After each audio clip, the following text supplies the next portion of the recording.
Hi friend, good morning friends. जय जगन्नाथ, नमस्कार।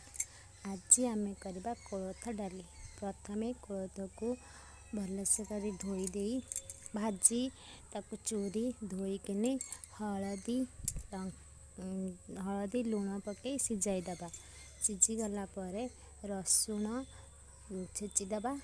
तेल पकई कड़े तते तेल पकेबा। लंका फुटण पकई दबा। सेठिरे आमे तेंतुली आउ चीनी सिझी गला पर जिते ओल्हे रखा। जदि न सिझी ताकू आमर चरका अच्छी से चरकार मारिदबा तो हो प्रेसर 3टा सीटी देले आराम से हो। आमे तेल फुटण पकई रसुण छेचा पकई दबा। रसुण जरी गला परे डाली की डाल दबा। मन रखिदेवे तादरे अल्प खट्टा अल्प मीठा निश्चिंत भाव करेंगे।